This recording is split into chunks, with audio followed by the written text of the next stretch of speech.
Imagine yourself on the banks of the Great Nile at first light. The air is cool and still, the river's surface smooth as polished obsidian. In the distance, you hear the distant cries of ibis and the whisper of reeds swaying in a faint breeze. Here, beneath the towering silhouette of a limestone pyramid, lies a world both wondrous and wearisome, the bureaucracy of ancient Egypt. Welcome to Why You Wouldn't Last a Day as an Egyptian Scribe and more. Tonight, we'll tiptoe through temple courtyards, peer into the dim, lamplit chambers where papyrus scrolls wait to record the deeds of gods and pharaohs, and feel the grainy texture of ink between our fingers. Over the next 2 hours, you will drift through 4 gentle yet detailed chapters, each a window into a realm of ink, power, mystery, and privilege. Allow this narrative to soothe you, like the soft lap of the Nile against the riverbank, as you journey back more than 4,000 years. Now, let us breathe deep of the morning air and walk together toward the granary courts, where your day as an Egyptian scribe, if you dare, will begin. Why You Wouldn't Last a Day as an Egyptian Scribe. Waking before dawn. Imagine stirring in a narrow stone chamber, the first pale glow of dawn just touching the walls.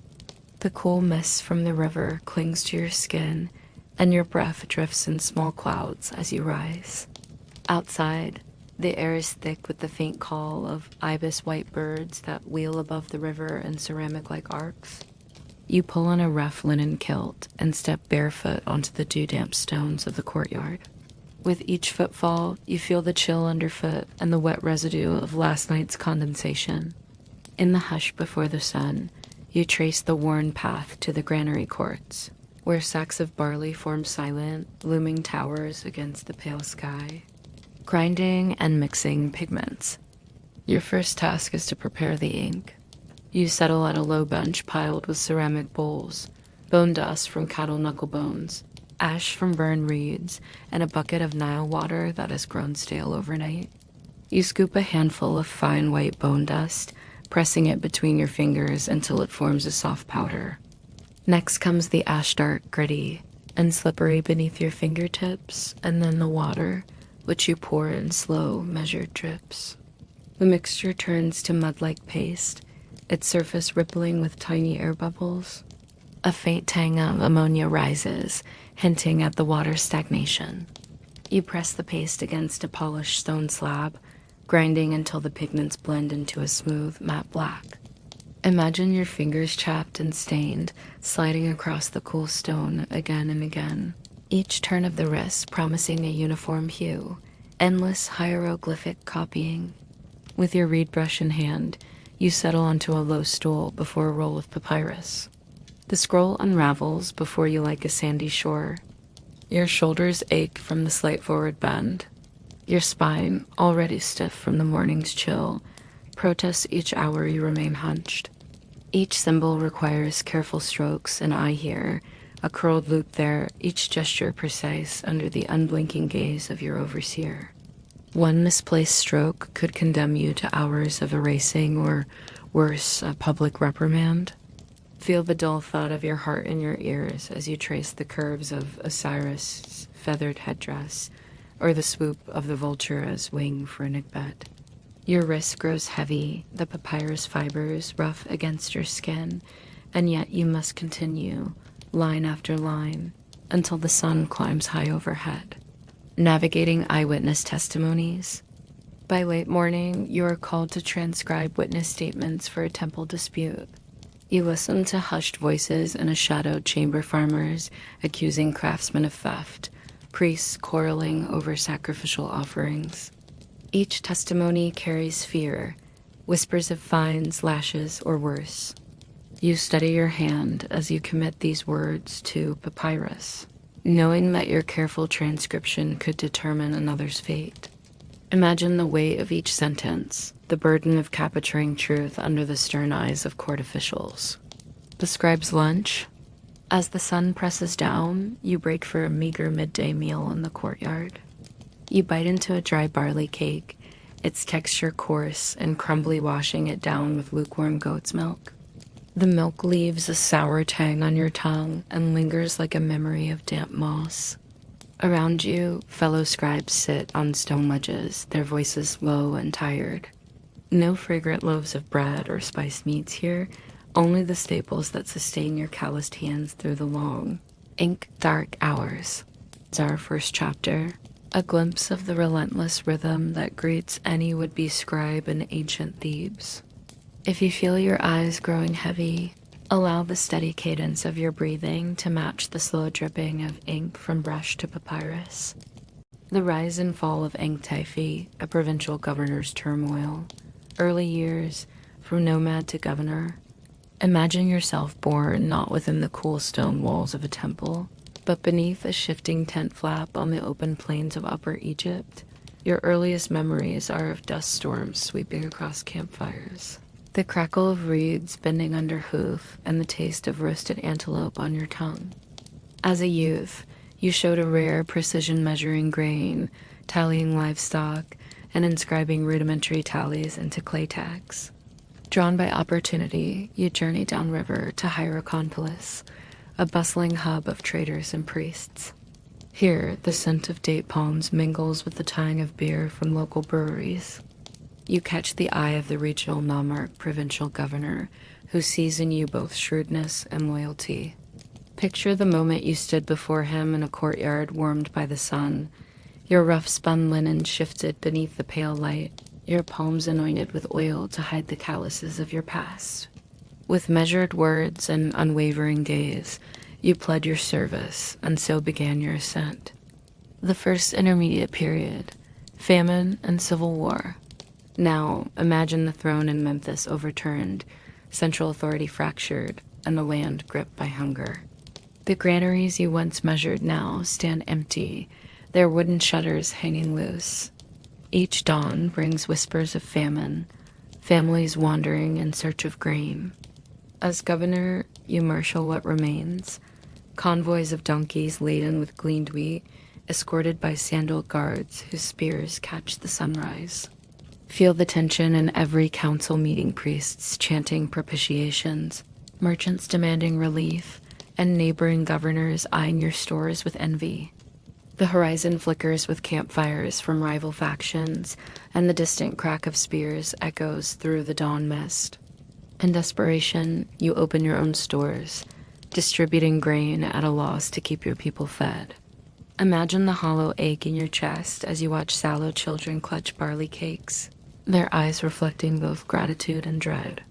Your fame grows, but so too does the price of compassion in a time of chaos. Personal letters, ambition and desperation in ink. Let us now unroll fragments of papyrus recovered from your private chambers. The air in the archive room is still thick with the scent of old reed and resin. In your spidery script, you address the distant pharaoh or what remains of his court in Memphis. My lord, the grain must flow, or Upper Egypt will perish. I stand ready to serve your well, though my coffer's empty and my roads lie in ruin. Feel the tremor in your hand as you pen each line, the dry papyrus rasping beneath your fingertips. In another note, you negotiate alliances with minor chieftains, offering protection in exchange for manpower. The ink seems to pulse, carrying both your ambition and your fear. Through these letters, we glimpse a man caught between duty and desire, both heartsick for stability and driven by the hope of restoring order. His legacy, inscriptions carved in the stone. Finally, envision the carved reliefs on a temple wall at Edfu bold hieroglyphs praising your deeds. The workmanship is precise, lines cut deep into pale sandstone, catching the afternoon light. Anktefe, beloved of the gods, proclaims the inscription, who saved the people from famine. Yet, even as your name endures, the stone bears subtle cracks, tiny fissures that speak of shifting earth and the impermanence of power. Stand back and observe how the relief captures both triumph and fragility. The figures around you, priests, peasants, and officials are carved in poses of reverence, but their faces remain unreadable. In these silent images, we sense both gratitude and the unspoken tensions that would one day lead to your disappearance from the historical record. And so concludes our exploration of Antifi's turbulent rise and fall, an odyssey of dust, grain, ink, and stone. As the sun warms the temple walls, let the rhythm of his story settle in your mind like grains of sand in the river's current. The mystery of the lost tombs beneath Saqqara, modern discovery, underground galleries, and sealed sarcophagi. Picture the dawnlight shifting over Saqqara's plateau, casting long shadows across weathered mastabas and broken pillars. In the early hours, a team of archaeologists carefully probes a suspected shaft entrance, trowels tapping softly against limestone. As the first section of roof slides away, a narrow stairwell emerges, each step coated in centuries of fine sand. You crouch low, headlamp illuminating walls etched with age, and feel the sudden coolness of burial air, like the breath of the earth itself.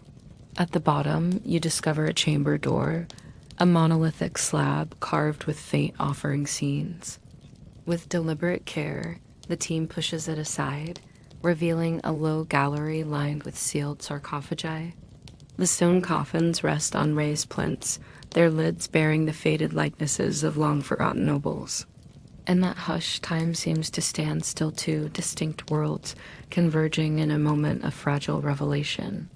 Untranslated graffiti, debates over unknown deities and heretical rites. Moving deeper, your lamp catches on scrawled figures and cryptic symbols painted in ochre and charcoal. These aren't standard hieroglyphs. Some signs resemble hybrid creatures, part man, part hawk, faces blurred by centuries of wind-blown sand. Scholars argue over their meaning, remnant cults worshipping an unrecorded god, secret rites performed by dissenting priests. Feel the slow pulse of curiosity as you trace each jagged stroke, your fingertips hovering millimeters above the rock. The graffiti's creators remain anonymous, their motives inscrutable. Each symbol could be an invocation, a warning, or simply the idle scratchings of bored tomb attendants. As you stand in that chamber, the weight of centuries presses gently on your shoulders, inviting wonder and speculation. Carbon dating controversies. Is the site older than the step pyramid? In a makeshift lab nearby, samples of mud mortar and reed baskets undergo carbon dating. The results arrive by laptop, dates that confound expectations. Some organic fragments predate Djoser's famed step pyramid by several generations, a discovery that would ripple through the established timeline of Egyptian architecture. Imagine the low hum of the generator, the soft clicks of keyboard keys as researchers input calibration curves and correction factors. Debates flare over contamination, reservoir effects, or misidentified samples. Each theory presents its own uncertainties, like shifting desert dunes resisting a firm conclusion. In this room, history itself seems to waver, inviting you to question what you thought you knew about the origins of monumental stone.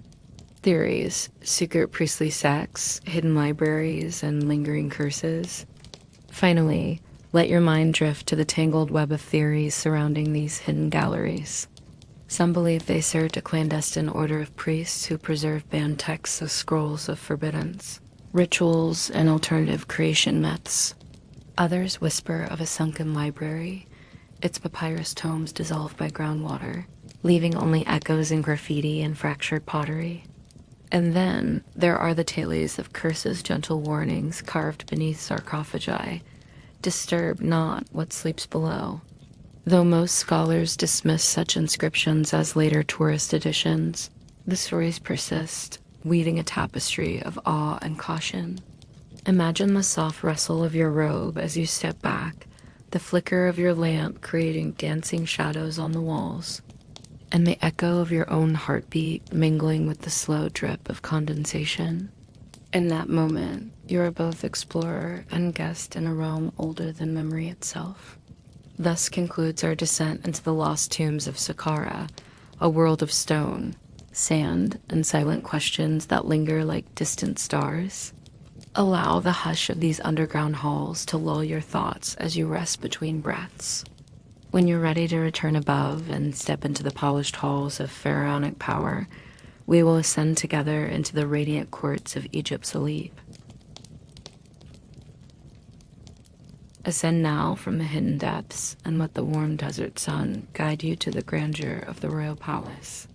Picture vast courtyards awash in golden light, where marble fountains murmur and the scent of frankincense drifts on a breathless breeze. Here, in halls of polished stone and perfumed air, we step into the world of privilege and power. The inner circle of Egypt's living God-King. Life in the pharaoh's inner circle. Dawn in the royal palace. Imagine the first rays of sunrise spilling through towering columns of red granite. A light mist rises from the tiled pools where exotic birds, parrots, and waterfowl quiver their voices in greeting. Musicians tune lyres in hidden alcoves, the soft plucking of strings weaving through perfumed air. You walk along the shaded portico, sandals echoing against smooth stone, as maidservants in linen shift noiselessly, carrying bowls of perfumed water to wash the pharaoh's feet. The courtiers gather in clusters beneath silken canopies, their robes shimmering with dyed Egyptian blue and crimson. Lamps of alabaster flicker in the corners, holding back the rising heat. You pause by a carved relief depicting the king's daily offerings to the sun god beeswax candles. Fresh bread and lotus blossoms, each item arranged with ritual precision. In this early hour, you sense both the hush of reverence and the undercurrent of expectation that pulses through every heart here. The elite scribe's privileges? Now, imagine yourself as one of the palace scribes, positioned close to the pharaoh's person, yet always mindful of protocol. Your linen robe is finely spun. A slender belt of bronze clasps your waist. In the sunlight, your reed palette glints with rare pigments, crushed lapis lazuli, malachite green, and cinnabar. You move with quiet confidence through grand halls, summoned to record audiences with foreign dignitaries or to draft missives that will journey across the ancient world. Feel the weight of a high priestess scroll in your hand vellum, so smooth it seems to hum beneath your fingertips. Your private quarters overlook a walled courtyard where date palms sway. At midday, trays arrive bearing roasted quail, pomegranate seeds, and honeyed figs luxuries that sustain both body and status. You learn hidden hieroglyphic shorthand reserved for court secrets, and at evening, the high priest himself delivers an informal lesson on divine law, his voice low and earnest beneath the latticework shadows. Court politics, backstabbing, and alliances. Yet beneath the palace's shimmering surface lies a web of intrigue. Imagine sidelong glances exchanged over carved alabaster tables, whispered proposals in tulip-shaped alcoves, and alliances forged with the subtlety of woven reeds. A rival scribe seeks to undercut your translations, altering a single word in a diplomatic treaty. A princess offers you a clandestine gift, a jeweled hairpin to secure your loyalty. Hear the soft rustle of papyrus as envoys slip letters between columns. Each missive bears coded phrases packs sealed with a nod, the trails inked in invisible dye. You sense the tension in every bowed head and raised eyebrow, for the favor of the pharaoh can elevate you to unimaginable heights or cast you into the desert as merciless sands. Yet, even amid this dance of power, life moves with elegant ritual. Midday music recitals, poetic contests by candlelight, and ceremonial banquets where every movement is choreographed to honor tradition and impress foreign eyes. Nighttime rituals, chanting and dreams. As dusk settles, torches flare to life along the palace perimeter, their flames dancing against carvings of ancient gods. You join a procession to the Hall of Oracles, where incense coils like ghostly tendrils around marble pillars. Priests in linen robes chant in low, measured tones lines of hymn and prayer that rise and fall like tides. The pharaoh, draped in a cloak of star-patterned lapis, reclines upon a dais, eyes closed, as oracles interpret the day's omens. Imagine the soft murmur of voices translating ethereal messages, visions of floods, whispers of distant rebellions, promises of bountiful harvests. Afterward, you retire to a private chamber where dream interpreters await, prepared to read the night's images in delicate ink on papyrus scrolls. The air is cool and scented with lotus oil. Floor mats of rushes cushion your body. As you lay your head upon a silk pillow, the distant echo of chanting lingers, a gentle lullaby from a civilization that thrived on ritual, power, and the promise of eternity. And so concludes our final chapter within the Pharaoh's inner sanctum, a world of ritual, privilege, and subtle power plays. When you are ready, I will guide you through a calm, reflective closing, drawing together the threads of our journey and easing you toward rest. Now, let us step back from the grand columns and silent corridors of ancient Egypt, rising once more to the gentle breeze of the present moment. Across 4 chapters, we have lived the ink-stained toil of scribes, the hard-won authority, and compassion of a frontier governor, the hushed mysteries of buried chambers, and the polished rituals of a royal court. Each world was woven from the same strands of human life dawn's promise, midday challenges, evening reflection, and the hope of a new dawn. Imagine yourself here, now, swathed not in linen robes, but in the soft comfort of your bed. Feel the steady rhythm of your breathing, matching the river's timeless flow. Let the echo of quills on papyrus fade into the background, replaced by the gentle hush of your own thoughts. Recall the dusty granaries, the sand-blasted stairwells, and the scented incense of the palace as if they were distant memories, like drifting clouds at dusk. As you sink deeper into rest, know that these ancient lives, so distant in time, shared the same pulse of day and night, work and wonder, fear and faith. Their struggles remind us of our own resilience, their rituals of the quiet comfort of routine, and their mysteries of the gentle allure of the unknown. Allow your eyelids to grow heavy. With each breath, the past drifts farther away, and the present moment and sleep draws closer. The Nile's soft murmur becomes the whisper of your heartbeat. In this peaceful stillness, drift into dreams as the centuries slip by, carried on the current of history toward restful slumber. Good night, and may your sleep be as enduring as the sands themselves.